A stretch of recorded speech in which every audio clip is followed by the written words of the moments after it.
Mukunda jewellers మొట్టమొదటిసారి factory outlet making ఛార్జీలు లేవు. బ్రాంచెస్ కూకట్పల్లి, కొత్తపేట, సోమాజిగూడ మరియు ఖమ్మం. నమస్తే, నేను Kesh. Welcome to Suman TV. ఆంధ్రప్రదేశ్లో రాజకీయ వేడి ఎన్నికలు ముగిసి 2 నెలలైనా కానీ తగ్గడం లేదు. తాజాగా వైఎస్ఆర్సీపీ సీనియర్ లీడర్ మాజీ మంత్రి జోగి రమేష్ ఇంట్లో జరిగిన అరెస్టు ఇప్పుడు దుమారం రేపుతోంది.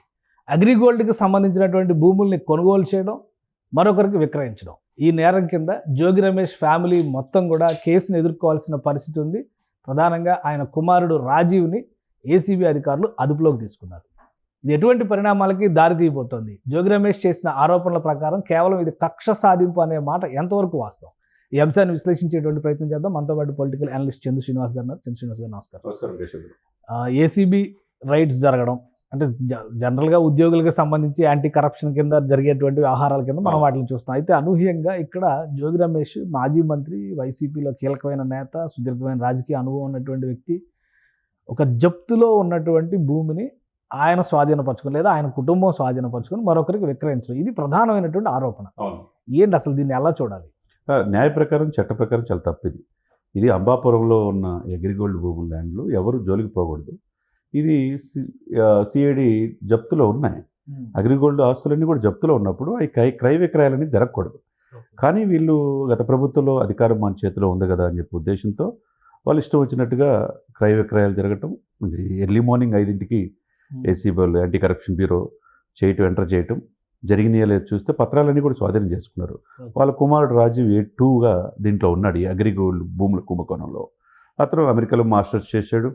ఇక్కడ డెలైట్లో ఏదక్కడో ఉద్యోగం చేస్తూ ఉన్నారని చెప్పేసి అంటున్నారు. కానీ ఏదైనా ఎవరు ఉన్నతమైన పొజిషన్లో ఉన్నా, ఎక్కడ చదువుకున్నా చట్టం దృష్టిలో ఎవరైనా సమానలే. కాబట్టి ఇప్పుడు ఎవిడెన్స్ సిచ్యువేషన్గా సర్కమ్స్టాన్సెస్ ఎవిడెన్స్ దొరికినాయా లేదా అనేది చూస్తారండి. ఇక్కడ A1గా ఎవరున్నారు? Jogi Ramesh. A1, A2, A3 చూస్తే అంతా వాళ్ళ ఫ్యామిలీ మెంబర్స్ లిస్టే ఉన్నారు. ఇప్పుడు అసలు జప్తులో ఉన్నటువంటి భూముల్ని వాళ్ళ ప్రొటెక్షన్లో పెడతారు. సిఐడి ఆల్రెడీ అక్కడ ఒక నోటిఫికేషనో లేదా ఒక బోర్డో పెట్టి ఈ సిఐడి జప్తులో ఉన్న భూములను పెట్టేటువంటి పరిస్థితి. కొనేవాళ్ళు కూడా కొనడానికి భయపడేటువంటి పరిస్థితి ఉంటుంది కదా.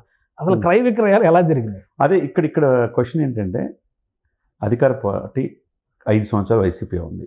అంతకుముందు అగ్రిగోల్డ్ భూముల జోలికి టీడీపీ వాళ్ళు పోలా. ఎందుకంటే వాళ్ళు తెలుసు ఇవన్నీ కూడా సిస్టమ్ ఎలా ఉందనేది. కాకపోతే కొద్దిగా హాయ్లాండ్ భూములు ఇవన్నీ కూడా అగ్రిగోల్డ్ ప్రాపర్టీసే. ప్రభుత్వ కార్యకలాపాలకు ఏదైనా మీటింగ్లు ఉపయోగించుకున్నారు తప్పితే రెంటల్ బేస్లో ఆ జోలికి పోలా. ఎందుకంటే ఇవన్నీ కూడా చాలామంది దీని వెనక పేదవాళ్ళు పెట్టుబడులు పెట్టారు, దాన్ని మోసం చేశారనేది ప్రధానమైన ఆరోపణలు. మరి అందువల్ల పోనప్పుడు, గత ప్రభుత్వం పోనప్పుడు, ఈ ప్రభుత్వం అంటే మారిన ప్రభుత్వం వైసీపీ ప్రభుత్వంలో ఉన్నప్పుడు ఈ భూములు ఎందుకు అంబాపురంలో ఉన్న ఈ ల్యాండ్స్ జోలికి ఎందుకు వెళ్ళాలి? క్రయ విక్రయాలు సరే కొనవాళ్ళు కూడా అది ఆలోచించుకోవాలి కదా. సిఐడి జప్తులో ఉన్న ఈ భూములన్నీ దీన్ని క్రయ విక్రయాలు చేసుకున్న నేరమైన భావన వాళ్ళలో ఉండాలి కదా. అందుకని ఇప్పుడు A9 వరకు ఉన్నారు. దీనికి సహకరించిన అందరూ కూడా ఇప్పుడు ఫస్ట్ పర్సన్ ఎవరు? వాళ్ళ బాబాయ్ జోగి రమేష్ బాబాయ్ జోగి వెంకటేశ్వర గారు ఉన్నారండి. ఆయనది ఇక్కడ తప్పించుకోలేదు కదా. A2 ఎవరున్నారు? జోగి రమేష్ కుమారుడు జోగి రాజీవ్ ఉన్నారు. A3గా ఇక మీరు చెప్తున్న అడుచుమల్లి మోహన్ దాస్ కావచ్చు, లేకపోతే వెంకట సీతమ్మ, వీళ్ళందరూ మీడియేటర్సా లేదా కొనుక్కున్న వాళ్ళు? దానికి సహకరించిన వాళ్ళు, దాని వెనక పేర్లు ఎవరెవరి మీద క్రయ విక్రయాలు జరిగినాయి అనే పేర్లు, దానికి సహకరించిన గ్రామ సచివాలయ సర్వేయర్ కూడా దేదీపి అంట ఆమె కావచ్చు, మండల సర్వేయర్ కావచ్చు, డిప్యూటీ తహసీల్దార్ కావచ్చు, మొత్తం దీంట్లో కట్ చేస్తే 8 మంది ఉన్నారు. ఇవన్నీ కూడా ఎవిడెన్స్ దొరకకుండా వాళ్ళు ఎంటర్ కారు. ఎందుకంటే మీరు అన్నట్టు రాజకీయంగా సీనియర్ నాయకుడు, ఆయన మంత్రిగా చేశాడు. చివరిలో మంత్రి పదవి వచ్చింది. చంద్రబాబు నాయుడు గారి ఇంటి పైన ఆఫీస్ మీద దాడి చేసిన దాంట్లో కూడా నిందితుడిగా ఉన్నాడు జోగి రమేష్ గారు. అది పవన్ కళ్యాణ్ విషయంలో అనేక రకాలుగా మనం చూసాం, అనేక రకాల దుర్భాషలాడిన వ్యక్తి. సరే, జగన్మోహన్ రెడ్డి గారికి అత్యంత విధేయుడు. ఇప్పుడు అదే కదా మీకు కనపడేది. ఇప్పుడు ఇవన్నీ కక్షపూరితంగా జరుగుతున్నటువంటి చర్యలు.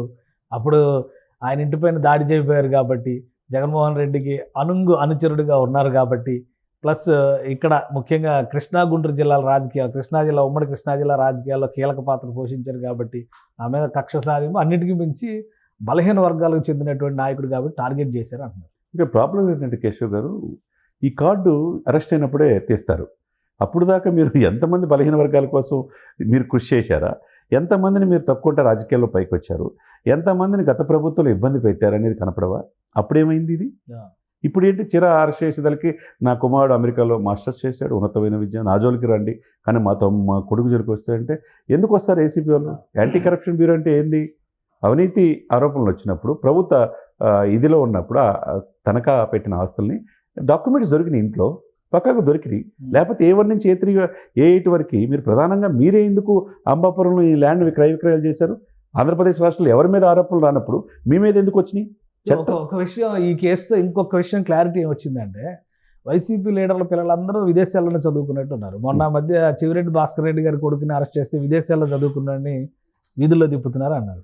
ఇప్పుడు ఈయన కూడా విదేశాల్లో చదువుకుని వచ్చిన వాడు అమాయకుడు, అసలు ఆయనకి ఏమీ తెలియదు అంటున్నారు. కానీ రిలీజ్ చేసినటువంటి అంశాల ప్రకారం చూస్తే డాక్యుమెంట్స్ అన్నీ ఆయన పేరు మీద ఉన్నాయి, ఆయన సంతకాలు ఉన్నాయి కాబట్టి ఆయన తీసుకున్నామని చెప్పని ఏసీబీ నుంచి ఇన్ఫర్మేషన్ వస్తున్నటువంటి పరిస్థితి.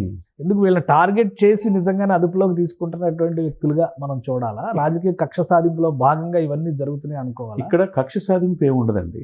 మీరు తప్పు చేయనప్పుడు ఎందుకు భయపడాలి? అదేవిధంగా ఇప్పుడు లోకేష్ బాబు కూడా స్టాన్ఫోర్డ్ యూనివర్సిటీ చదివాడు. స్టాన్ఫోర్డ్ యూనివర్సిటీ చదువుకున్నా కానీ అతను అనేక రకాలుగా పప్పు దేనికి రాజకీయాలు పనికిరాడు అని చెప్పేసి రకరకాలుగా ఆయన్ని ఇబ్బంది పెట్టారు. మనం అంతా చూసాం. ఇప్పుడు ఆయన ఉన్నతమైన విదేశాల్లో చదువుకున్నాడు. ఈయన అమెరికాలో చదువుకోవచ్చు, లేదా రాజీవ్ గారు కావచ్చు. తర్వాత మీరు అన్నట్టు మోహిత్ వాళ్ళు దుబాయ్ వెళ్తుంటే మొన్న అరెస్ట్ చేసి ఆ కేసులో అరెస్ట్ చేసిన తీరు కూడా మనం చూసాం. ఏదైనా కానీ తనకి ఇబ్బంది వస్తే కానీ తెలియదు అన్నట్టుగా ఉంది. గత ప్రభుత్వ హయాంలో ఏం చేసినా మేము కరెక్టే అనుకుంటే మరి మీరు దొరికారు కదా. ఇప్పుడు చట్టం దృష్టిలో సిఐడి కావచ్చు, ఏసీబీ కావచ్చు, వాళ్ళు ఏం చేస్తారు? ప్రభుత్వ ఆస్తుల్ని అన్యాయకరంతంగా ఆక్రమించుకుంటేను, లేకపోతే ప్రభుత్వం జప్తు చేసిన భూముల్ని సిఐడి వాళ్ళని మీరు దోచుకుంటేనో అరెస్ట్ చేస్తారు. ఇప్పుడు అదే ఎవిడెన్స్ దొరికింది కాబట్టి చట్టం దృష్టిలో ఎవరైనా సమాలండి. దీనికి ఎవరు ఎగ్జెప్షన్ కాదు. అది ముఖ్యమంత్రి, ప్రధానమంత్రి, రాష్ట్రపతి కాదు. కాబట్టి ఎవిడెన్స్ దొరికినాయా లేదా? సిచ్యువేషన్గా అక్కడ మీరు ఆ క్రిమినల్ కాన్స్పిరెన్సీ, మోసపూరితమైన కుట్రలో మీ అబ్బాయి భాగస్వామిగా ఉన్నాడా లేదా? మీరన్నట్టు జోగి రమేష్ గారు ఇప్పుడు బలహీన వర్గాల వాళ్ళని నా కొడుకు, ఒకవేళ ఆయన కొని ఈయన పేరు మీద పెడితే ఎవరు కొడుకొని, అంటే ఇప్పుడు వాళ్ళ నాన్న చెప్తున్నారు కదా, వాళ్ళ నాన్న కొన్ని అబ్బాయి పేరు మీద పెడితే సమస్య ఏంటి? ఏ విధంగా చూస్తారు? ఇక్కడ నాన్నకుడిగా కాదు, ఎవరి పేరు మీద ఉందనేది చూస్తారా? ఆయన మంత్రిగా ఉండి ఎక్కడ దొరకకుండా వాళ్ళ కుమారుడి పేరు వాళ్ళ బాబాయ్ పేరు మీద పెట్టాడు. వాళ్ళ అనుంగుల మీద, వాళ్ళ ఫ్యామిలీ మెంబర్స్ మీద పెట్టి ఏ జరిగినా మళ్ళా మన ప్రభుత్వం వస్తుందన్న ఉద్దేశంతో క్రయ విక్రయాలు జరిపారు. ఇప్పుడు ఆయన ఎంత ఉన్నత విద్యావంతం చదివాడు, ఇక్కడికి వచ్చాడు, మా అబ్బాయిని ఇబ్బంది పెడుతున్నారు, మీకు పిల్లలు ఉన్నారు కదా అని చెప్పి చంద్రబాబు నాయుడు ఆయన అంటున్నాడు. అంటే మళ్ళీ బెదిరించడవా? ఇదేమంటారు? చంద్రబాబు నాయుడు గారు పిల్లల మీద టార్గెట్ పెడతారు. ఇక్కడ ఎవరికొవరికి పెట్టుకుంటా పోతే ఇది ప్రభుత్వ ఆస్తులు. ఇక్కడ ఈజ్ ద కస్టోడియన్. ఇప్పుడు రేవంత్ రెడ్డి గారు ఎప్పుడు చెప్తుంటాడు, నేను గుంపుకు మేస్త్రి అంటాడు. ఆయన అమాయకుడా? ఒక కార్పెంటర్ స్థాయి నుంచి, ఒక చిన్న ఎలక్ట్రీషియన్ వర్క్ చేసుకుంటా, ఒక రిపోర్టర్ స్థాయి నుంచి ముఖ్యమంత్రి అవుదామని 25 సంవత్సరాల వయసులో ఫిక్స్ చేసుకున్నాడు. విమర్శించారు, హేళన చేశారు, నన్ను అనేక రకాల ఇబ్బంది పెట్టారు. కానీ ముఖ్యమంత్రి అయ్యాడు. అయిన తర్వాత ఏమన్నాడు? ప్రభుత్వ ఆస్తులకి నేను కస్టోడియన్ మాత్రమే, పెద్ద మేస్త్రిని అన్నాడు. కాబట్టి ఇక్కడ ప్రభుత్వ ఆస్తులు తనఖా పెట్టుకున్న ఆస్తుల్ని కోర్టులో ఉన్నటిని మీరు క్రయ విక్రయాలు జరిపితే నేరం కదా? అప్పుడేమైంది? కాబట్టి చట్టం దృష్టిలో ఎవరైతే లీగల్గా ఇప్పుడు క్రయ విక్రయాలు జరుగుతున్నప్పుడు ఒక దశ కాదు, చాలామంది అధికారులు ఫిల్టరింగ్ జరుగుతుంది. వీళ్ళందరూ ఎలా గుడ్డిగా సంతకాలు పెట్టారు అనుకోవాలి. ఒకవేళ అవి సీజ్డ్ ప్రాపర్టీస్ అయి ఉంటే, ఆయన ఇంకా వేరే వాదన చేస్తున్నారు జోగి రమేష్ గారు, అవన్నీ క్లీన్ ల్యాండ్స్ కాబట్టే తీసుకున్నారని చెప్పని చెప్తున్నారు. ఒకవేళ సీజ్డ్ ప్రాపర్టీస్ అయితే వ్యవస్థలో ఇంతమంది కూడా కరప్ట్ అయ్యారా? ఉంటారండి, ప్రతి రాష్ట్రంలో ఇవి ఉంటాయి. వాళ్ళు ఏంటంటే వాళ్ళ అప్పనంగా డబ్బులు వస్తున్నాయి, జీవితంలో ఈ రిజిస్ట్రేషన్ చేస్తే ఈ 10 ఎకరాల ల్యాండ్ మన జీవితం సెటిల్ అయ్యింది, మన ఫ్యామిలీ మన బిడ్డలు బాగుంటారు, అదే ఆలోచిస్తారు అక్కడ. మనం ఈ ప్రభుత్వం మళ్ళీ 10 సంవత్సరాలు అంటున్నారు, మళ్ళీ వీళ్ళే వస్తారు కాబట్టి మనకి ఎటువంటి ఇబ్బంది లేదనుకుంటారు. కానీ ఇక్కడ ప్రధాన ప్రతిపక్ష హోదా లేకుండా ఇంత దారుణంగా ఓడిపోయిందని వాళ్ళు కూడా ఎక్స్పెక్ట్ చేయరు కదా. అప్పుడే ప్రభుత్వాలు మారినప్పుడే ఇటువంటి మొత్తం బయటకు వస్తాయి అన్నమాట. అంటే ఇంకొక విషయం, ఇప్పుడు అరెస్ట్ చేసిన వాళ్ళకి నెక్స్ట్ ఫర్దర్గా ఎటువంటి యాక్షన్ ఉండొచ్చు?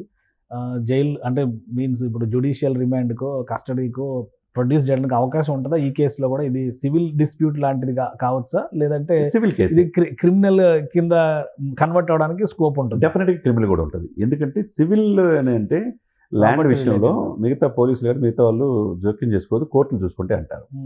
ఇప్పుడు ప్రభుత్వ ఆస్తులు, ప్రజల ఆస్తుల్ని ఒక ప్రైవేట్ ప్రాపర్టీ అగ్రిగోల్డ్ వాళ్ళు అప్పనంగా దోచుకున్నారనేది ఆరోపణ.